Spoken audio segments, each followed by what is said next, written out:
Good evening. Welcome to the final virtual program of our Arts and Humanities Spring Series. On behalf of the Foundation of Wayne Community College, we thank you for joining us for the Kirk Keller Memorial Lecture. I am Dr. Bryson Bateman, and I have the honor of introducing our speaker, Dr. Chris Oakley. He will be presenting on the New South Indians, tribal economics, and the Eastern Band of the Cherokee in the 20th century.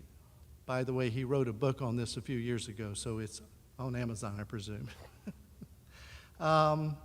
Before we begin Dr. Oakley's presentation, I want to say a few words about Kirk Keller, who passed away suddenly 3 years ago about this time.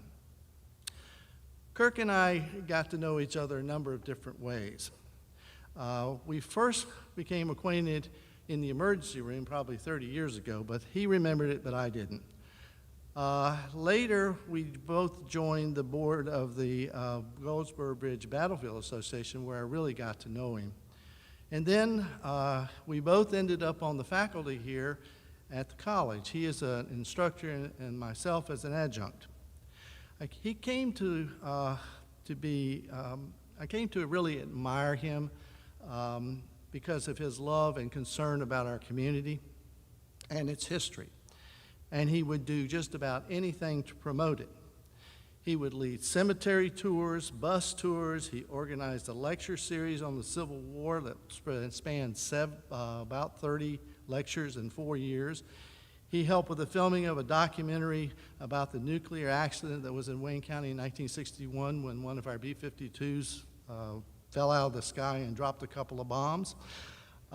He gave his time to many, many causes because especially if an actor or an MC was needed. He played Elvis. He one time played Genghis Khan for a Rotary fundraiser. The one thing you could say about Kirk, he was not shy. He enjoyed making people laugh. One year on this very stage, he was Susan Boyle as he kicked off the Foundation's annual campus fund drive. But there is one project I think that shines above all the others, and that is the Fort Macon Cannon Project. If you visit Fort Macon Historic Site today, on the parapet you will see 4 32-pound guns aimed out over the inlet. Now, how he pulled this off, I'm not exactly sure. In fact, this is probably a master's thesis if somebody really wants to do the work. But he somehow or another got involved with the state of North Carolina and convinced them to buy those tubes, which is no small amount. And then he managed to convince the powers that be at this community college that we ought to fabricate the carriages. So the faculty and the students of Wayne Community College built these carriages out of aluminum. And I'll never forget the day that we took the first one down to Fort Macon. It was on a flatbed truck, and he was out there grinning like he was a kid that won the first prize at the state fair. Now, when you go down, every once in a while, the reenactors will gather at Fort Macon, and they will fire those guns. They make a big flash and a loud noise, and there's usually thousands of people standing around just being delighted by the whole story. Well, that kind of sums up Kirk. He was loud and flashy and delighted everybody that knew him. So we honor his memory tonight with this lecture. Now, to Dr. Oakley. He specializes in North Carolina history and Native American history. He's written extensively on both. Received his Ph.D. at the University of Tennessee in 2002. It has been on the faculty at East Carolina, I would guess somewhere around 15 or 16 years. He serves as the chairman of the Department of History, which may be a dubious honor, I don't know. As it turns out, Dr. Oakley and I have a bit of a history. As part of my master's program at ECU, I took his class on problems in North Carolina history in 2006. Because my thesis was concerned the antebellum turpentine industry in Wayne County, he also served on my thesis committee. and he was kind enough to let me graduate. Thank you very much. Before I hand the podium over to Dr. Oakley, a little housekeeping. If you would like to post a question during the presentation, use your YouTube chat feature. All you need to do is follow YouTube's directions if you have never signed in before. Some of your posts will be shared at the end of the program. So with no further ado, I give you Dr. Oakley.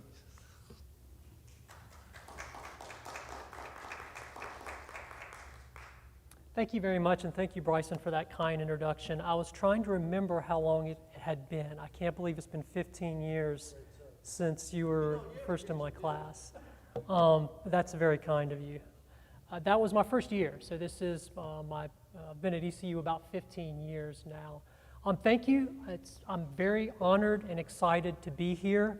Thank you, Charlotte, for putting this together, but most importantly, thank you to the Keller family for your generosity. I did not know him, but everything I've heard has been wonderful, and I really appreciate setting up what you're doing here to support the humanities. So the topic of my presentation this evening is given away at the title here, New South Indians, Tribal Economics, and the Eastern Band of Cherokee. As Bryson said, I specialize in Native American and North Carolina history. Those are the classes I teach at ECU. And my passion, my interest when it comes to research is Native Americans in North Carolina, specifically, a little more broadly, the South as well. And I'm going to come back to this title, New South Indians, and what it means towards the end of the presentation this evening. I want to start with the origin of an idea. Students often ask me, how do you get an idea for what you're going to do your next project on? I'm teaching a senior seminar right now where they're in the middle of developing their own research project, and at the beginning of the year they had to choose a topic. Historians are inevitably influenced by what is going on around us currently, even as we look toward the past. So obviously I expect 10, 15 years from now you're going to see an explosion in books related to the role of disease in history. Which is very significant, especially related to Native Americans. So about, I guess, 24 or so years ago, Harrah's Cherokee Casino opened on the reservation of the Eastern Band of Cherokee Indians. And these photos come from the day it opened. They were taken by a News and Observer photographer. It was in November. As you can see, it was raining. And yet people were lined up outside the doors waiting for hours to get in. Traffic was backed up in the town of Cherokee.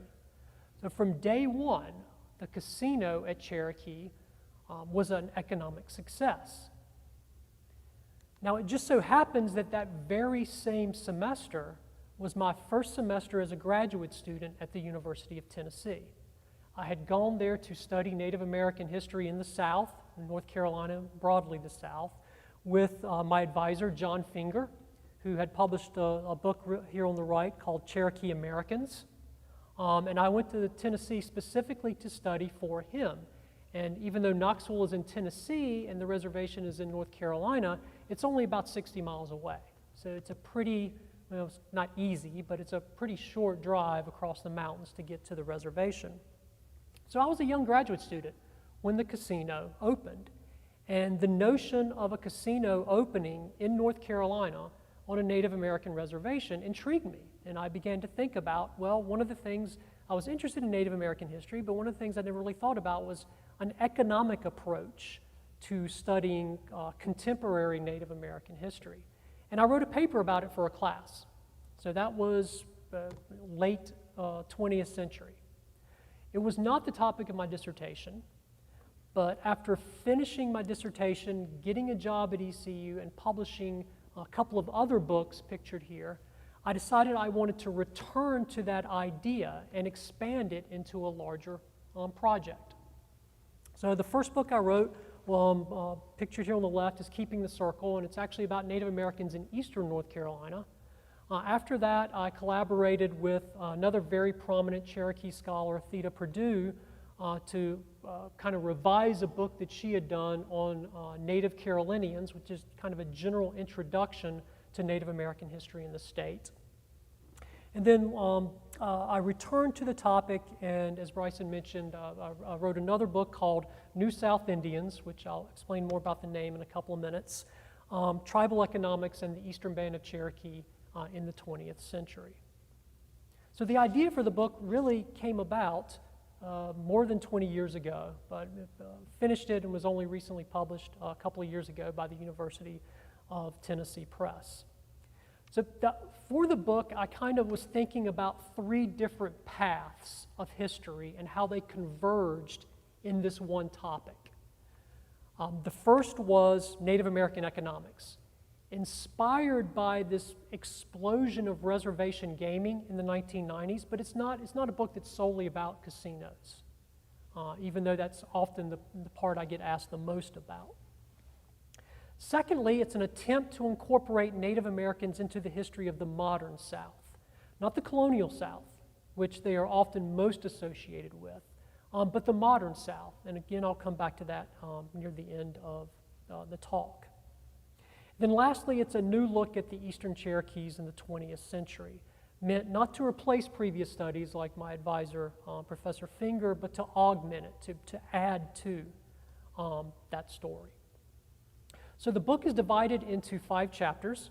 I'm going to go through briefly, hit the high points of each chapter, and then offer some conclusions at the end of the presentation.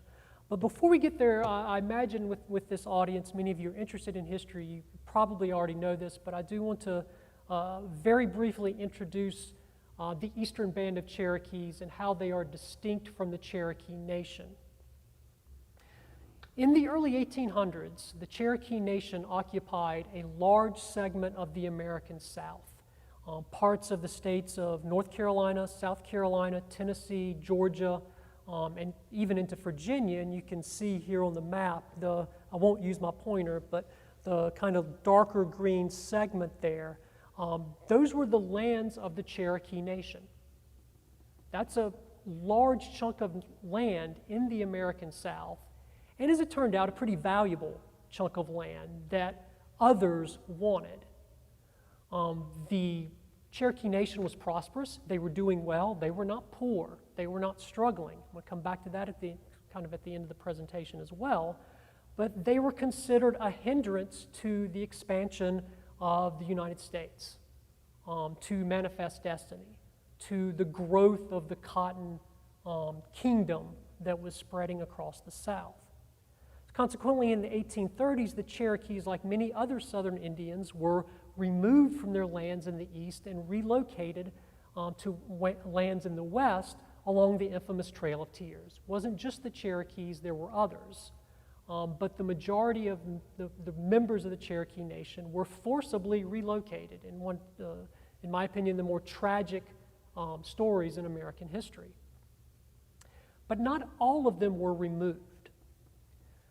There were some who had already left the Cherokee Nation and had become residents of North Carolina on their own. They were Cherokee. They shared culture with members of the Cherokee Nation. They shared kinship, but they were not considered part of the Cherokee Nation, therefore they were not removed. In addition, there were some members of the nation that fled, that hid out in the mountains of western North Carolina to avoid removal, and there's a really interesting story involving one of them named Solly that I'll come back to in a couple of minutes. So not all Cherokees were removed in the 1830s. Those that stayed behind eventually became the core members of the Eastern Band of Cherokee, and after the Civil War, they incorporated and were recognized by the federal government as a separate tribal nation, which continues to the present. The Cherokee Nation is in Oklahoma. The Eastern Band of Cherokees are in western North Carolina. There are connections there, but they are politically distinct. They are two different tribal nations. So my book project actually starts in the 1880s, when the Cherokees incorporated under North Carolina state law, and they did so to protect their land.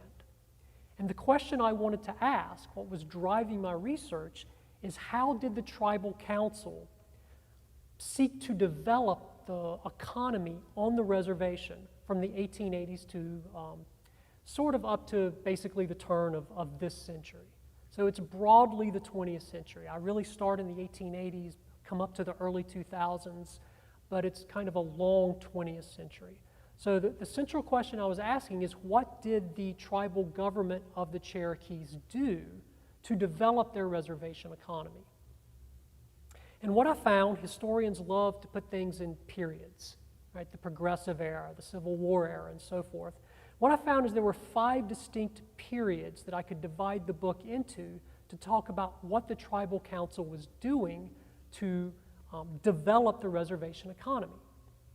And I'll go through each of those in order. And chapter 1 deals with roughly the 1880s up to the 1920s.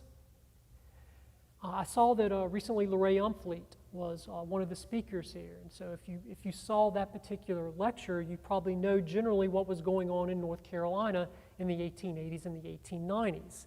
The period after Reconstruction is known as the New South, and it was a time when white political leaders were trying to establish racial supremacy over non-white residents in North Carolina. It was a time of the establishment eventually of Jim Crow segregation, taking the right to vote away from non-white North Carolinians, and also trying to define all non-white North Carolinians into one racial category, quote unquote colored. Well, Native Americans resisted this. They did not want to be put into that category. They wanted to retain their own distinct identity, and the Cherokee were the same way. So that's the context of what was going on in North Carolina at this time. And you may have seen some of these images when Lorraine was here talking about the white supremacy campaign in North Carolina in the 1890s.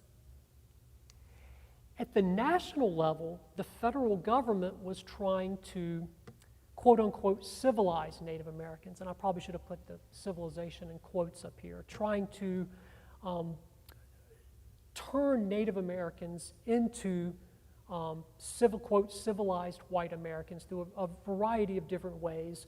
One was teaching them individual capitalistic land ownership farming, and the other being to teach them white culture by force, if need be, in boarding schools, where Native American children were taken by force, relocated to some boarding schools, and attempted to have a different culture forced upon them. And one of the few boarding schools in the East is actually located in Cherokee boarding schools. One of the more famous is Carlisle, which is up in Pennsylvania, and as you can see, most of the rest were in the West. Sorry, I know I'm not supposed to use a clicker. It's a habit from teaching. So this is part of a campaign by the federal government to try to detribalize Native Americans. This is an example I use in class just to kind of illustrate this. This is the same person. This is not a Cherokee. He's a young Navajo young man. You see on the left a picture of what he looked like when he arrived at Carlisle Indian School in Pennsylvania, and a picture shortly thereafter taken of him. And there's a lot that you can deconstruct from this picture that I'm not going to go into this evening because I'm focusing on the Cherokees. But beyond just the haircut, the change in clothing, notice the lighting that's used here. There's an intentional effort to make him look more white simply by using the lighting. This is just an illustration of how the federal government was trying to take away Indian identity during the 1880s and the 1920s. Well, that takes us back to Cherokee. So if during this time the North Carolina state government is trying to establish white supremacy and the federal government is trying to detribalize Native Americans, what are the Cherokee going to do in western North Carolina to try to survive? One option is farming. Right? The Cherokees have been farmers for generations. I'm sure many of you have been to western North Carolina. It's beautiful. There's some farmland available in the mountains, but by and large, the Cherokee Reservation is not located on good farming land. Only about 10% of Cherokee lands in western North Carolina are tillable. So farming really isn't a long-term economic solution for the tribal council. Another option was timber. The lumber industry was exploding in the Northeast in the late 1800s. Many of the forests of that region had already been exploited, so a lot of industrial interests began to look at the Great Smoky Mountains as another source of timber as the United States is going through industrialization. And indeed, there was a number of logging operations set up in the mountains of North Carolina, and the Cherokees did participate in that, but there's some dangers related to that. One, obviously, is overcutting. So there are conservation issues that concern the Cherokees as well. So timber helped a little bit. Farming was okay, but the tribal council was still looking for something they could do to grow the reservation economy. They discovered another asset that they had that would help stimulate economic growth, and that was their own Native American identity. Even at a time when the state government is trying to eradicate or trying to categorize all North Carolinians in two racial categories, and even at a time when the federal government is trying to detribalize Native Americans, the Cherokee discovered that their own identity could be used as an economic strategy for survival. And that's because Western North Carolina was becoming a tourist attraction, even as early as the early 1900s. The region's scenery, climate, flora, fauna was attracting visitors from across the United States and eventually from across the world, as many Americans sought to get away from the pollution and the problems associated with the large cities to escape, if even just for a little while. And here are some images that describe tourist development in western North Carolina, including, of course, Biltmore, Grove Park, and other developments during that time. New railroads made the region more accessible. Eventually, automobiles will as well. I'll get back to that in just a second. But for these visitors coming to western North Carolina, Native Americans became kind of exotic to them. Let's go see Native Americans in their natural environment. They almost became like museum pieces.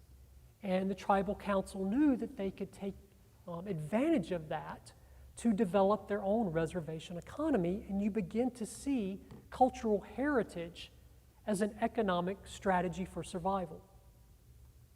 Native American arts and crafts became incredibly popular in the early 1920s for the affluent white American middle and upper middle class. Items that Cherokees would traditionally view as utilitarian, baskets, become very popular and quite profitable. So Cherokee arts and crafts start to become an economic strategy. Working with local white officials, the Cherokee Tribal Council even established a fall fair.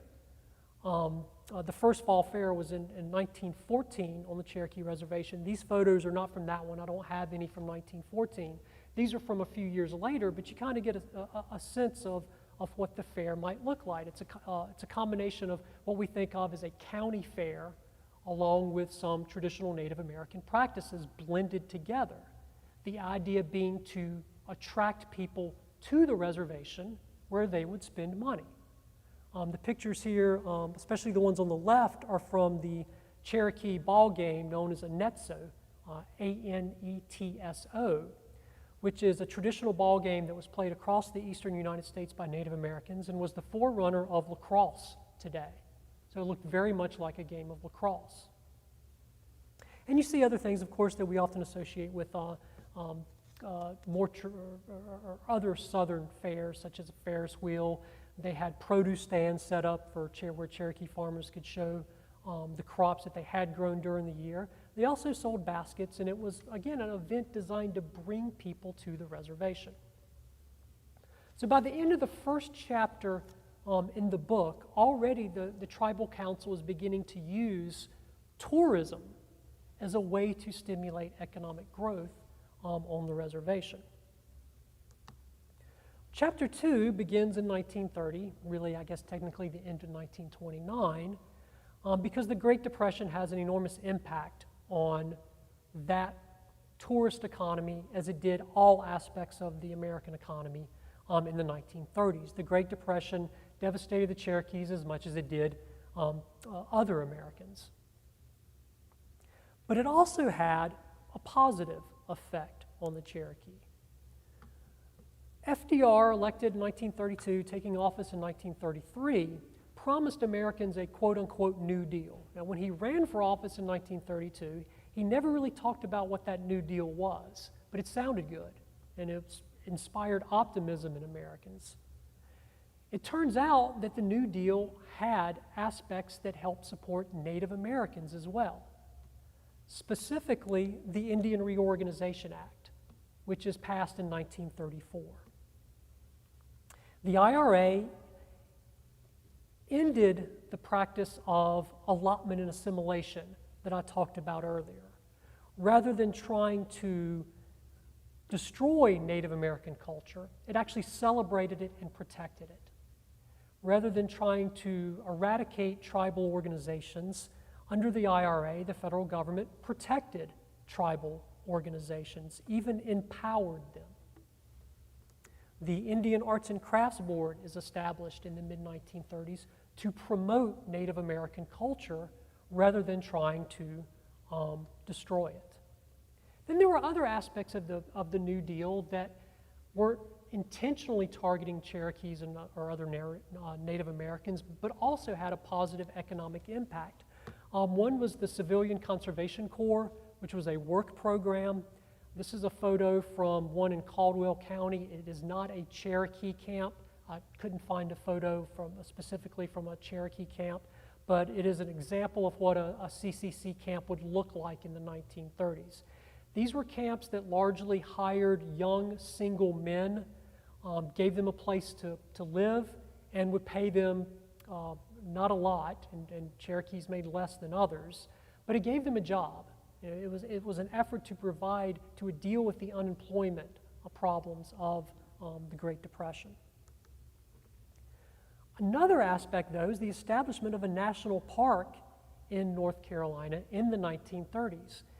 The idea for a park in the mountains of western North Carolina, what becomes the Great Smoky Mountains National Park, goes back to the late 1800s.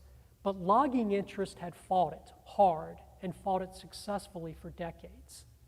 But in the 1930s, finally a national park is established in western North Carolina, and it becomes the most visited national park in the country, and was so for much of the 20th century. I haven't checked my numbers yet. It may still be today.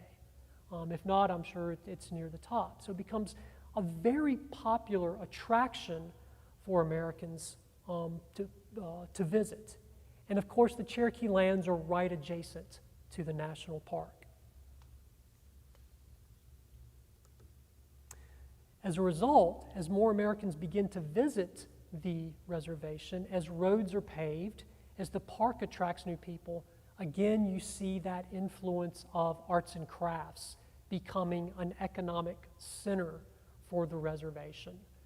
Baskets being the most common category of traditional Native American arts and crafts, but there were other items as well. And indeed, in the 1930s, a debate develops on the reservation over what should be authentic versus non-authentic Cherokee arts and crafts. Cherokee lands are not individually owned. They are owned collectively by the Eastern Band of Cherokees. But individual enrolled members of the Cherokee have land allotments. That is land that they can use even if they don't technically own it. So they can't sell the land. They would have to get permission from the tribal government to do that. But they can develop it for their own economic interest, or they could rent it to outsiders. Some Cherokees rented their allotments to outside white business interests who began to come in and set up their own retail stores, selling cheaply mass-produced items that begin to compete with traditional arts and crafts for the tourist dollar. And the tribal government begins to intervene to regulate this, determining what could or could not be advertised as an authentic Cherokee arts and crafts.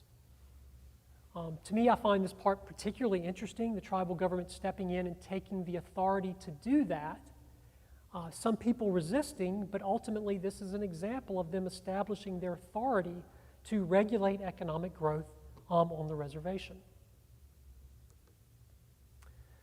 World War II officially brings the Great Depression to an end. I'd go a little bit more in detail in the book about the effect that World War II had on the Cherokees, but for tonight, the one thing I want to emphasize is that one of the biggest impacts it had was the Cherokees who served in the military returning back to the reservation and becoming political leaders. And not just political leaders, leaders in general. And I'll talk a little bit more about that in a second. So that takes me to the third chapter of the book and the kind of third period that I found in doing my research, and that is roughly from the end of World War II up until 1960. It was a period marked nationally by the emergence of the Cold War and yet another shift in federal Indian policy away from that Indian Reorganization Act towards another attempt to terminate Native American identity. And indeed, it's even referred to as termination. When I teach my Native American class at ECU, we deal a lot with federal policies. The federal government's view of Native Americans swings in dramatic directions in the 20th century. From the early 20th century attempts to terminate them, Indian Reorganization Act, an attempt to reinvigorate tribal culture, protect tribal governments, to once again here in the late 1940s and 1950s, attempts to terminate tribal organizations. All Native American tribes in the country were organized into three categories in the 1950s. Those who would be immediately terminated, and some were. Those that would be terminated in 2 to 10 years, that included the Cherokees. And those that would be terminated in 10 to 15 years. So at the national level, there is this effort to try to eradicate Native American culture, partially because it seemed too communistic. Native American culture stressed communal ownership of land. This is the peak of the Red Scare, where anything communalistic, communistic, came under intense scrutiny. This inspired many Native American political leaders, including those that had served in the military in World War II, to fight against termination, to organize. The most influential and powerful Native American advocacy group in the country then and now was the National Congress of American Indians. So termination had the kind of counter effect of leading to organization on a national scale, partially, as we'll see here in a second, influenced by the civil rights movement. So that's what's going on nationally in the years after World War II. Also, there is an enormous economic boom in the country following the end of World War II. We know this now, it's part of our kind of standard narrative in American history, but I do think it's important to note that in 1945, this wasn't guaranteed. One of the concerns of the end of World War II is, would we go immediately back into a depression? It's really World War II that ends the Great Depression. The New Deal helped, but even 1938, 1939, the country's struggling economically. It's only World War II that officially ends the Great Depression by putting people to work. Well, if that's what ends it, what happens when World War II is over? What happens when millions of veterans start to move back into the civilian workforce? There was a fear that we would go right back into a depression. Now, that didn't happen. We know that now, but they didn't know it then. What does happen is a long period, 15 years, 20 years of consistent economic growth in the country, the boom years, driven part by a baby boom, men returning from overseas, having been gone away for a while, and the resulting baby boom, which contributes enormously to economic growth in the country, especially in one particular area of the economy, tourism. Young families want to go on vacations. Automobiles are affordable. The Eisenhower interstate system is connecting the country via highways. Gas is cheap. Vacations become popular. Family vacation. It's no accident that Disneyland is established in the 1950s and numerous other theme parks as well. Tourism begins to become a vital part of the American economy. This is true in North Carolina. North Carolina, to its credit, really economically, actively promotes itself as a destination for people wanting to take a vacation because, as we all know, we have a lot to offer. We have the coast.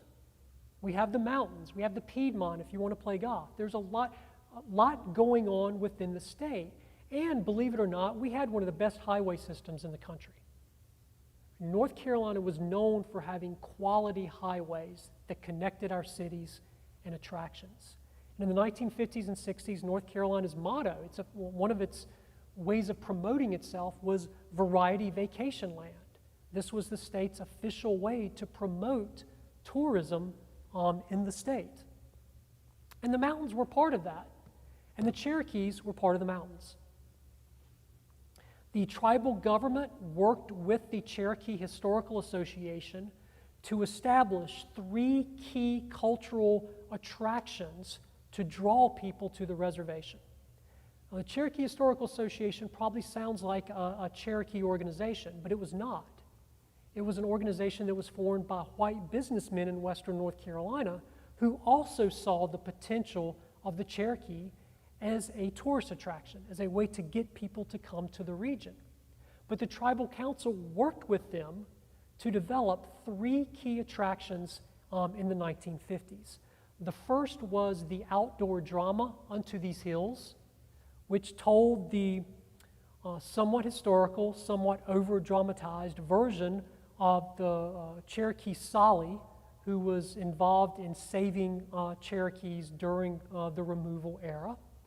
They built a new mountainside theater to host the outdoor drama. This is obviously very influenced by the Lost Colony, which was enjoying major success on the coast in Mania. It was itself enormously successful. In fact, its first year, it outdrew the Lost Colony in terms of audience. Here's some more images from some early productions of the play Unto These Hills, which it is really entertaining. I encourage those if you're ever visiting there to go check it out. These photos were taken by the famous North Carolina photographer Hugh Morton. The second attraction was a living village that was built to replicate what Cherokee life was like in 1750. So visitors could go there and see Cherokees living as if it was in the 1750s.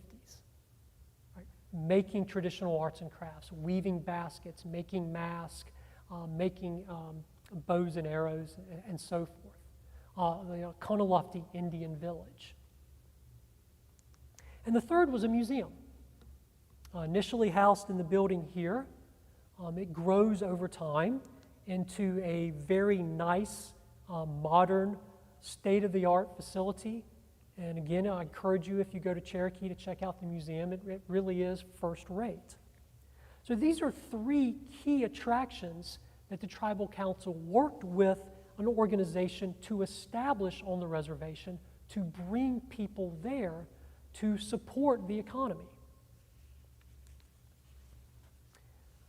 Likewise, as a result of this influx of people coming to see these attractions, the town of Cherokee itself develops into a thriving tourist center. By the late 1950s, there were 50 retail operations in downtown Cherokee, and Cherokee's owned about half of them. And these are images from downtown Cherokee. You can see the thriving center of the town with the automobiles.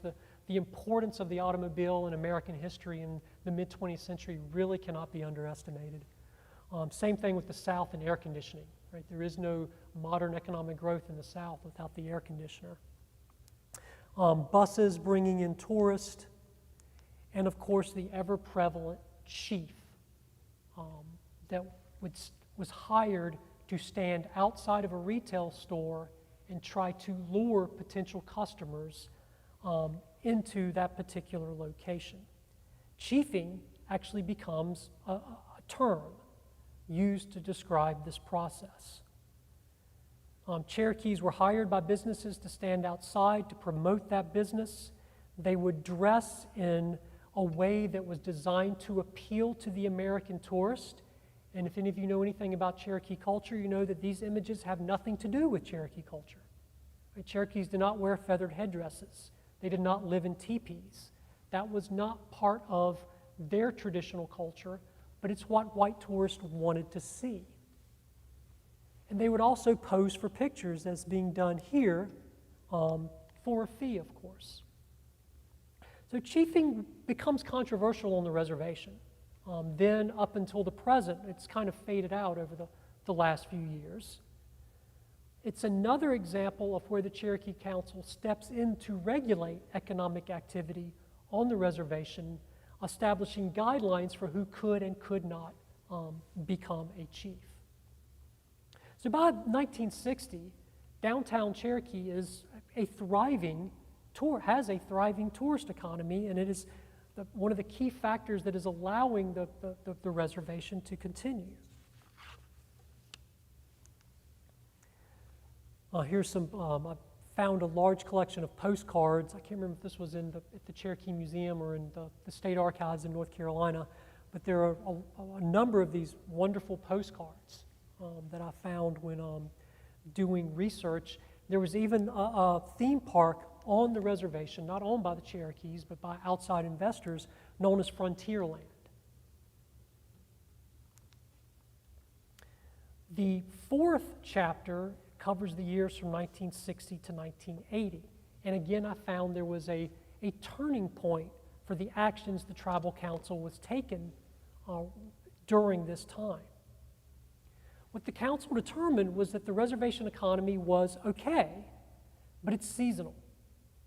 Tourism thrived in Western North Carolina from about April, maybe late March, until October. After that, it died, and the reservation became a ghost town. It also did not provide enough jobs on the reservation for the Cherokee population as it was growing. And the Cherokee population in Western North Carolina was growing in the mid-20th century. Consequently, the Tribal Council tried to take advantage of Great Society programs to train the workforce to become an industrial workforce, to use particularly funds that under the Johnson administration were designed to promote industrialization, to attract factories to relocate to Western North Carolina and hire Cherokees. And it partially worked. There were 3 light manufacturing industries established in Cherokee in the 1960s that hired a significant number of Cherokee workers at decent wages. So really the theme in this chapter revolves around partly the Cherokee trying to industrialize their own reservation the same way that industrialization was sweeping across parts of the South. The other kind of key factor going on in the 1960s was a cultural renaissance among Native Americans in general. This was influenced heavily by the youth culture movement of the 1960s, baby boomers, eventually the counterculture movement. And it was very influenced by the civil rights movement. We'll see here in a second, I think. We'll just go ahead and move forward here. Native American activists adopting the the slogan Red Power, which is clearly influenced by the Black Power movement that was going on at the same time. The economic problem that emerged at this time, however, was the national economy beginning to struggle because of what came to be known as stagflation. Really, it's the cost of energy. For the first 15 to 20 years after World War II, the United States had access to cheap energy, especially gas. That drove a lot of the economic growth. It drove the tourist economy. But in the early 1970s, that access to cheap gasoline and cheap oil and cheap energy in general went away for a number of different reasons. This devastated the national tourist economy and the Cherokee tourist economy. So by the 1970s, the Tribal Council, which had come to depend on that tourism economy, was finding that it was facing new problems. There weren't as many people coming to those cultural attractions. I go into a little bit more detail in the book about the numbers, but the attendance at the outdoor drama plummeted in the 1970s. Attendance at the Indian Village, Kahnawake Indian Village plummeted in the 1970s. In general, Americans were traveling less because it cost so much to do so. I kind of remember I was a baby in the early 1970s, but I sort of had those early memories of long lines of traffic waiting to get gasoline. So that leads me to the last chapter, which covers roughly 1980 up to 2000.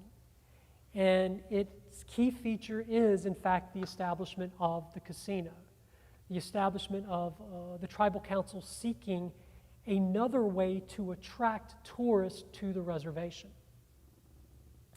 The period begins with the Reagan administration beginning to significantly cut federal spending for Native Americans. So those Great Society programs that were established under the Johnson administration were significantly cut, which had an effect on the reservation. And the Cherokee Tribal Council had to look for new ways to bring money to the reservation, to bring visitors to the reservation. The first attempt was bingo, and it was an idea they stole from the Florida Seminoles, or still borrowed from the Seminoles of Florida, and it worked pretty well. Large stakes bingo games became pretty common on the reservation in the 1980s. While they were doing this, there was a tribal nation in California, the Cabazon Indians, that opened a real tiny, not very large casino on their lands in California. The state of California shut them down, and the Cabazon Indians sued in federal court. It went all the way to the Supreme Court, and they won in the Supreme Court against the state of California. In essence, what the Supreme Court determined is that the state of California could not regulate gaming on Native American lands because they were federal lands. This is an enormously important Supreme Court case. It has its roots dating all the way back to the removal era, which I go into a little more detail in the book. But its conclusion is that states can't regulate gaming on federal reservations. This decision outraged state governments. It also outraged white businessmen, including one who owned a very, at the time at least, successful casino in New Jersey. It also inspired the federal government to pass legislation to regulate Indian gaming. So what happened in the Cabazon case is the Supreme Court argued that state governments can't regulate it, but the federal government can. And so the federal government did in legislation that outraged both state governments and Native American tribal nations. Because basically now what the federal government has determined is states can't regulate gaming, but the federal government can. Tribal nations didn't like that, neither did state governments. It turned out to be one of the most important Supreme Court decisions of the late 20th century. It led to the explosion of reservation gaming in the 1990s, something that we are all quite familiar with. One of the most successful being this picture here is from Foxwoods Casino. Foxwoods is owned by the Pequot tribe. They are in Connecticut. It's about halfway between Boston and New York City, so it draws upon a very large population. And it is very successful. This brings me back to where I began the evening, and that is the opening of Harrah's Cherokee Casino in 1997. The federal government, the Supreme Court had determined that states could not regulate gaming on federal lands. The federal government had therefore then passed legislation to regulate it, and the Cherokee tribal government consequently took advantage of that to negotiate a gaming compact with the state of North Carolina, Governor Jim Hunt, that led to the opening of this casino in 1997 that was, from the beginning, economically successful. I have to admit, I don't know how the last year has affected them. I haven't really had time to do that kind of research, but certainly in the late 90s, in the first decade and a half of the 21st century, the casino has been very successful in Cherokee. So that brings me to a couple of things I want to say in conclusion, and then I'd be happy to take any questions that the audience may have. So to me, the opening of Harrah's symbolized the growth of the Tribal Council over 100 years. An organization that started fairly weak in the 1880s with a lack of resources, by the 21st century, by the new millennia, had grown into a very powerful political organization that had influence not just among its people, but within the state and region as well. During those 100 years, tribal council members argued and disagreed, and there's a lot in my book about internal arguments within the tribal council. They didn't always agree on steps to take. The decision to open the casino was enormously controversial among Cherokees. But that's normal of all governments. What they agreed on and what they collectively fought for over those 100 years was to protect their identity, their assets, and their economic survival using the assets that they had. Increasingly in the 20th century, that became their identity itself. When Native Americans adopt new economic strategies, as the Cherokees did in the 20th century, they often face criticism. Critics fret about the loss of Indian identity when they adopt new ideas and strategies. For some reasons, we want to compare Native Americans to their 17th and 18th century ancestors. Other groups are allowed to evolve and modernize, but for some reason, Native Americans are supposed to stay trapped in time. And if they don't, they lose their authenticity. They are no longer seen as being, quote, real Indians. This is, I argue, a consequence of colonialism. Poverty supposedly is an evidence of indigenous spirituality. We, speaking collectively about white Americans, expect real Indians to be poor. We don't expect them to be economically successful. And you saw a backlash as a result of the success of some, not all, reservation casinos. And you saw it in popular media. And these are just 4 stills that I captured off from some popular TV shows that have a very negative portrayal of Native American casinos. But according to author Alexandra Harmon, Native American nations historically enjoyed affluence, including the Cherokees in the post-contact period. Go back to the beginning. The Cherokee Nation was doing very well in the early 1800s prior to being removed. They were affluent, they were successful, they were powerful. Yet we have this popular image that Native Americans are supposed to be impoverished. And if they're not, then they somehow are becoming less real, less authentic. We have a need to categorize Indians as economically different from ourselves. Time magazine ran a scathing expose on Native American casinos that dripped with ethnocentric language, suggesting that real Native Americans weren't running casinos, that there were shadowy figures in the background really controlling them. The last point I want to make is to come back to the title, which I mentioned at the beginning of the lecture that I would come back to. The final point is the inspiration for the name of the book, which is New South Indians. This is something that I was talking with someone with before the presentation.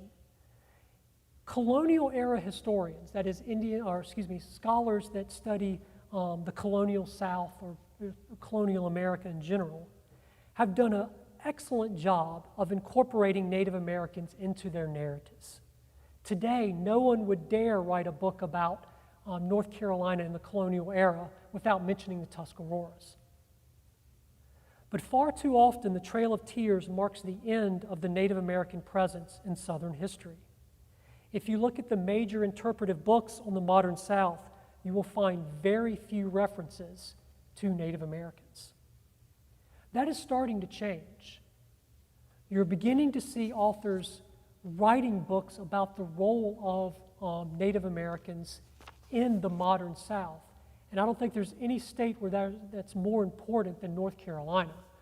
North Carolina has the largest Native American population of any state east of the Mississippi River, and really one of the largest in the country. So this slide is a collection of books of some of my colleagues written in recent years.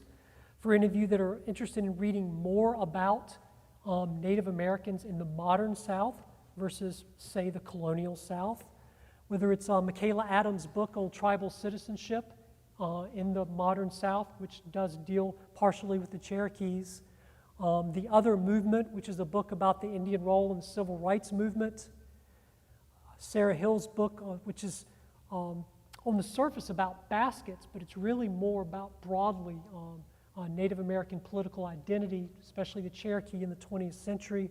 Melinda Maynard Lowry's excellent book on the Lumbees, which are, of course, in eastern North Carolina.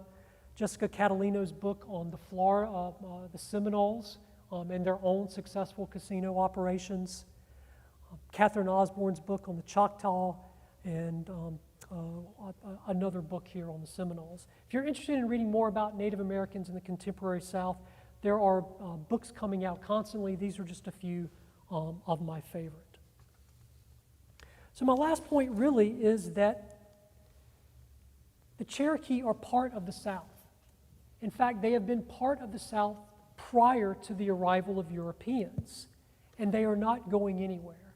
And we need to appreciate the contributions to the development of the South as we know it, and do a better job of incorporating them into that contemporary narrative. Thank you very much. I appreciate you giving me the opportunity to share my research with you, and I would be happy to take any questions.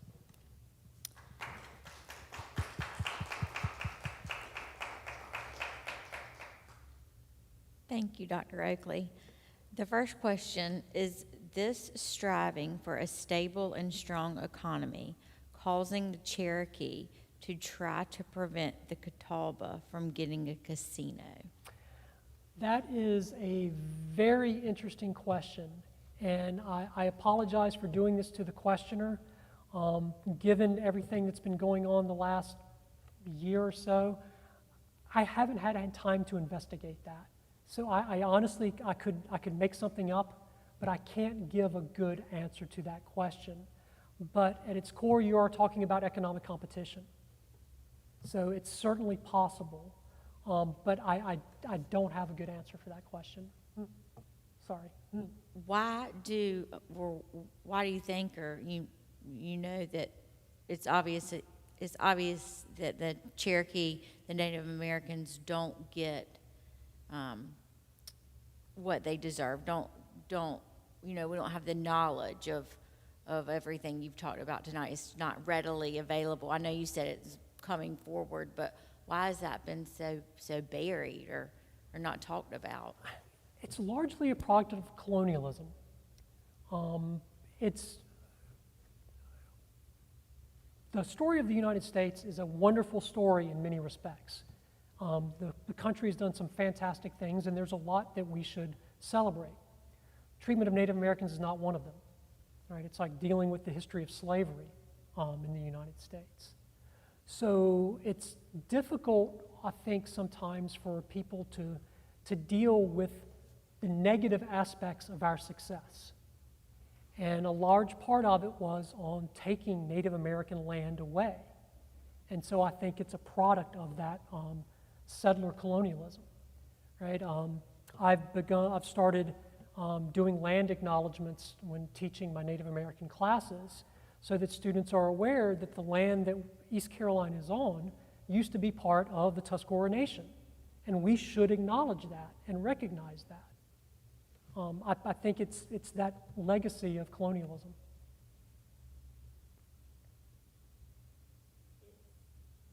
It seems that the government liked the Cherokee, especially the Eastern Band of Cherokee, when it was convenient, when they could make money for them. And, you know, not so much. They wanted to do away with them, and then they kind of wanted to bring them back, and then they wanted to do away with them. It was all about kind of convenience for the government. I just thought that was very interesting. That's a very astute observation, and yeah, it's true. This is, I mentioned earlier when I teach my Native American class about the pendulum swings in federal policy towards Native Americans. And it's not so much, I think, it's about how we view ourselves in the federal government, more so than it is Native Americans themselves. And you see such dramatic swings. And in some cases, and sometimes it becomes even to the point where we only see Native Americans in two categories. Either they are, quote unquote, savage obstacles to the expansion of the United States, or they're romanticized, quote unquote, noble savages who kind of represent a pre-industrial past when we all lived in harmony with nature. We don't see them as real human beings often. And I think that goes along with what you were suggesting. Well, that's what we have for tonight, and I really thank you for being with us. We appreciate it. I know that Kirk would have enjoyed your lecture. So thank you very much. That means a lot. I appreciate it. Thank you very much. Thank you to the Keller family. Thank you to everyone who's watching in tonight or watching a recording. I appreciate it, and I hope maybe to come back when I finish the next book and maybe talk some more about the new one is going to be, I'm calling Maritime Indians. So if my argument here is that we don't do enough to incorporate Native Americans into Southern history, the new argument is about Native American relationships with the sea, because I think we underestimate those as well, and that there were a number of tribal nations that had a very close connection with the ocean that we don't fully appreciate, especially here in North Carolina. So thank you very much.